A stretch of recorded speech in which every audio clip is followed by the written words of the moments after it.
Did you say we normally say hey last time? I think I said we say hey guys. Oh, hey guys. I don't say hey guys. I say hey guys. You say hey guys, but I don't. Anyway, we are back on the road, headed back to the house. So, we wanted to do another video. I think this is really good. I like this. We're making some good, what am I trying to say? I don't know, but you're going to say it. We're using our time wisely. There we go. I think we're using our time wisely. We're being expedient. Yes. Because, honestly, we would be doing this anyway. I was going to say, these are the conversations we have anyway. We might as well record them. Yeah. We'll just leave the names and the important places out. Yeah. Yeah.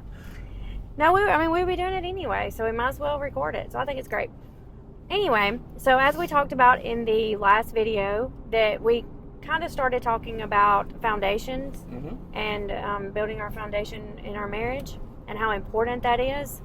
And I also mentioned the book that we were going to introduce in this video, and it is called The Marriage Arc. There's the book. It actually, this is the way I ought to do the videos, like this. Yeah, who is that? Margaret, by Margaret Phillips. Margaret Phillips. And look, if you see at the top, what it says, everybody knows Dave Ramsey, right? Dave Ramsey. Everybody loves Dave Ramsey. Forward by Dave Ramsey. Yeah, he has like a little, I think on the back, he says something about the book. Well, this is Barbara Mandrell. Remember her?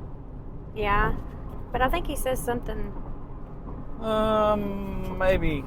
Hold on. The forward is inside. Right here. Let's look. Okay. Forward. And that's okay. You don't have to read all that. But, do you want to read all that? No. Okay. 2016, Dave Ramsey did the forward. Okay. But everybody knows Dave Ramsey, so he's in the book. But, anyway.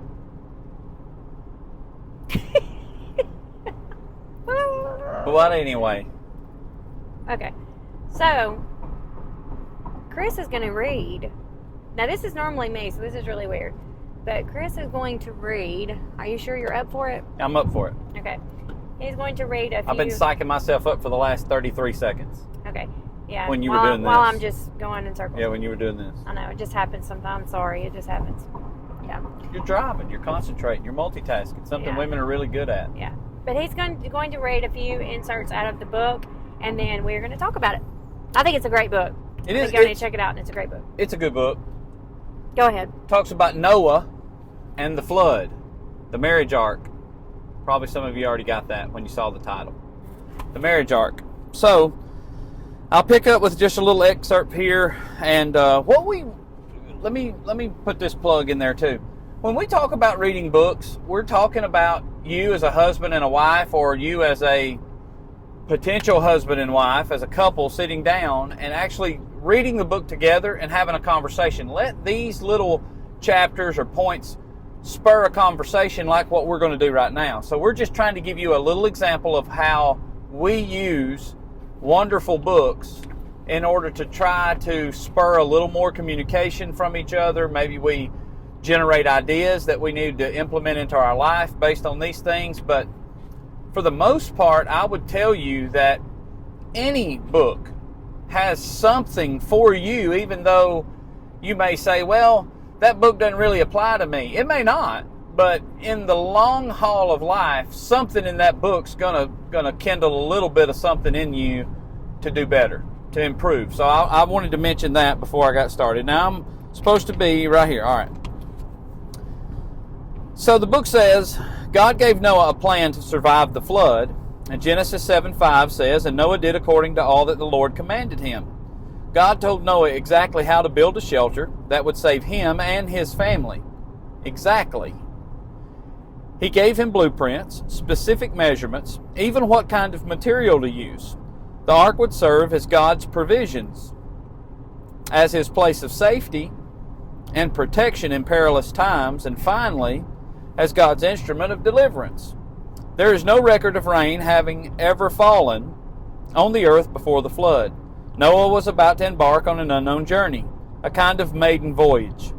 He was headed into uncharted waters in an untested vessel. Similarly, in marriage, a couple is headed into uncharted waters in an untested vessel.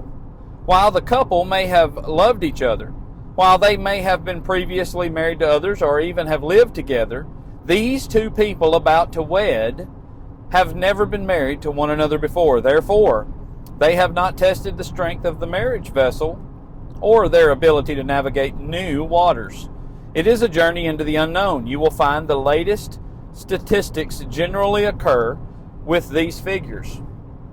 41% of first marriages will end in divorce. 60% of second marriages and 73% of third marriages end in divorce. And she references here, check out www.divorcestatistics.org. Marriage is as at risk for extinction as many animal groups. And what is the state of marriages that do survive? Of the marriages that remain intact, a large number are barely surviving instead of thriving. Many are drowning in the seas of conflict, unfaithfulness, and self-centeredness. And then I'll skip just a little bit and pick up these thoughts. These are some of our underlined thoughts here. She says, when I think of preparing the ground for marriage, the building side, I find the side is you. You and the heart you bring. You, consisting of body, soul, and spirit. Marriage starts where you are. Can you imagine starting to lay the foundation of a physical house on land that has potholes and stones and clumps of weeds on it? The very foundation would not be level, and in no time would develop cracks. So the potholes must be found and filled. And that's where I'll kick it back over to you. That's the section. Oh, is that the last one? Yeah, I thought you had another little section you were going to read. Well, I added that, I thought. Oh. No, Guess you're I right. missed. I should have read this section. When Noah was given the instruction to build an ark, one of his first challenges was finding a place to build such a large house. When a physical house is built, you first must select a site. You must find a firm place, clear the land, haul off rocks and debris, and level the ground. One thing is certain in the parable we referred to regarding building on rock or sand. That's at the end of Matthew chapter 7. The rains will come, the winds will blow, and the marriage ark will be tossed about on the sea of life. In order to withstand these storms, the marriage ark must be constructed on cleared ground. My bad. Is that it now? Okay. That's it now. Well, like we talked about before in the last video, this honeymoon stage will last different time frames. It could last a year. What do they say? The honeymoon stage is a year, 2 years. I don't know. Well, I think it's different for different people and different circumstances, whatever you're going through. I have a depending on- question. Yeah. Hate to interrupt you here, but why do all these kids ride around these trucks with the fronts jacked up and the backs way down? Like, how do they even see over the hood of that thing? It's a phase. If you're watching this video in the year 2050, this was a craze during 2023 for some reason. 2050. Oh. Hey, you never know. This may go into a time capsule somewhere and somebody's going to find this and ask, what's a truck? Oh. Surely not. Sorry. Yeah. Get back on topic there. Yeah. I'm sure you remembered exactly where you left off. Thank you for that. Now, everybody has a honeymoon stage and everything's great, and your dating stage is normally great because you're going to show your best to your boyfriend, girlfriend. They're not going to really see probably a lot of the bad side if you have a bad side, or the more maybe a negative side, because we all have negative sides. We all have bad sides.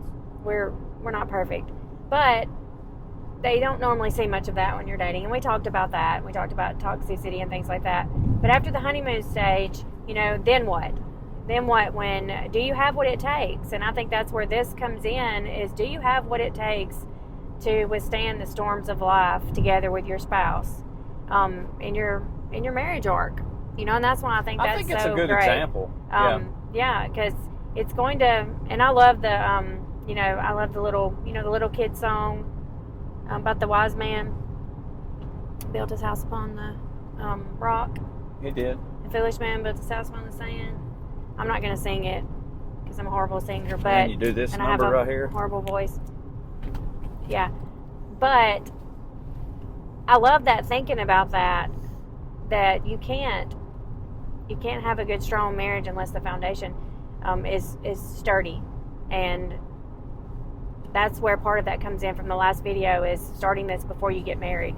Because after you say I do, it's you know, you can You're behind work on the eight ball. it. You can still survive it and but it's do hard. it, but it's hard. It's So I better think- if you have a really good start. It's like trying to play catch up the rest of your life.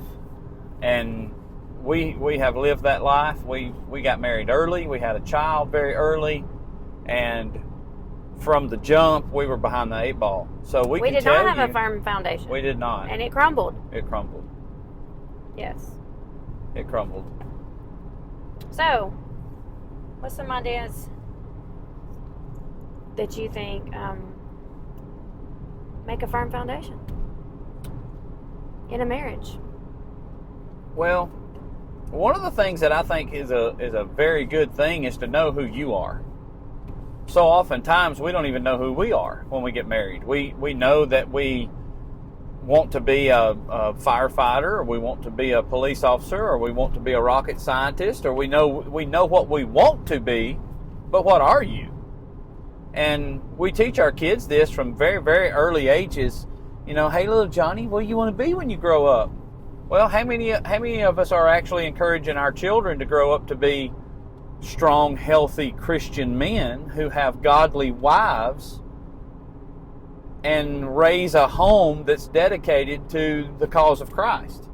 How many of us teach our children that? Boy, we sure teach them, you know, you're going to go to school and you're going to get an education and you're going to join the system of, you know, producers out there in the world, but do we really give them a foundation upon which to build the rest of their lives as parents? Well, how many of us think like that when we get married? Hey, I'd like to find a wife that's going to love God more than me. I'd like to find a wife that's going to be good to my children who are yet unborn. You know, we need to have a lot of thoughts in our system besides saying, hey, I'd like to marry a guy who makes $150,000 a year. Because the guy that's going to make $150,000 a year ain't going to have a whole lot of time left. That's right. And I think the firm foundation, I think for me, just thinking about a foundation, first off, and we talked about this too, but first off is just your spirituality and making sure that, you know, your God is first and foremost in your life, and then everything else, you know, comes after that.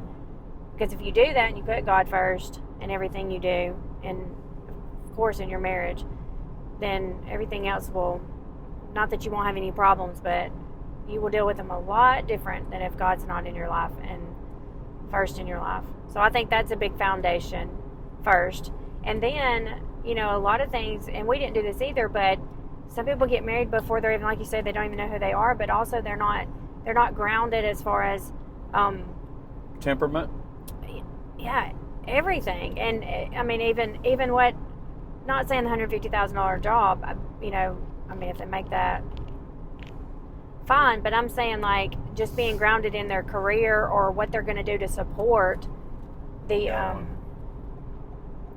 to support their spouse, you know, or have they decided that they're going to, what in the world is going on? I don't know. He's given quite the gesture there, wasn't he? We just passed 2 cars, and the guy was literally standing with the door open in the road, in the middle of the lane, middle of the road. And he wasn't the occupant of that car. He was the occupant of the he was other standing. car. Yeah. That was a little bit different. He was standing talking to the person in the car in front of him, and he was standing in the middle of the road, middle of the right lane. That's dangerous. But I think that you need to know how you're going to support, or, you know, are you both going to work, or are, you know, is just one of you going to work, and where are you going to work, and do you have a home, and because so many times we're starting, like you said, behind the 8 ball. It seems like we're starting and then we're struggling, and that's not a good foundation, because if you're starting to struggle at the very beginning, you're going to end up struggling. It's hard to play catch up. So you need to have all of that worked out not that it has to be perfect, and not that you can't change careers and change jobs and things like that throughout your marriage, but you need to be able to support your family and kind of have that decision made as far as support. So that's my two things I would say is just that I'm thinking of just right off the cuff is having God at the top, and then making sure that you can whatever you're going to do in support.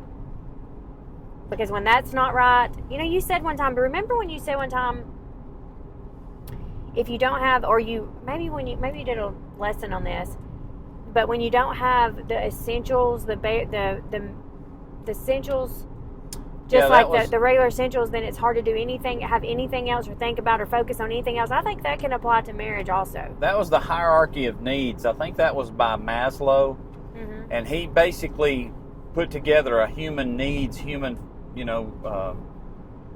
system to where if you don't have food to eat today, you're not really worried about your spiritual condition. You're not really worried about all these other things that continue on. It was basically like a pyramid type diagram, but down at the very bottom was like the basic fundamental needs of humans: shelter, clothing, food, all those things. And even above friendship, you've got to have all these elementary needs met before you can then move on to other things. And I think what he was doing is a maybe a worldly psychological view of these things, but actually all of those things are taught in Scripture.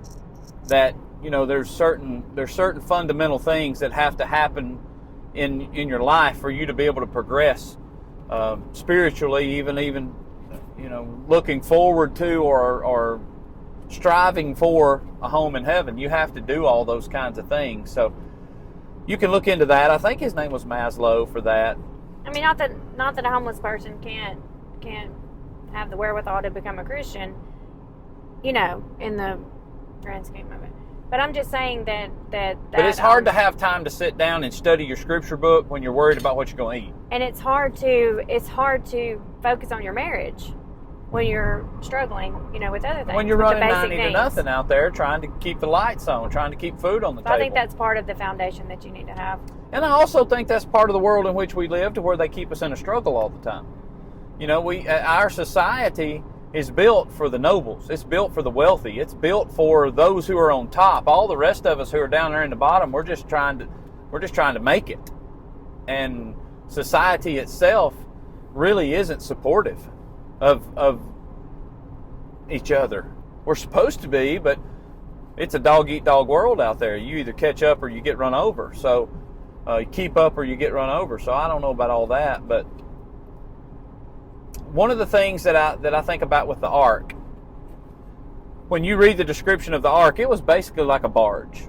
And if you've ever been out on the river and you've seen a barge is just essentially a huge container ship, but it can't go anywhere. The barge is just a floater. It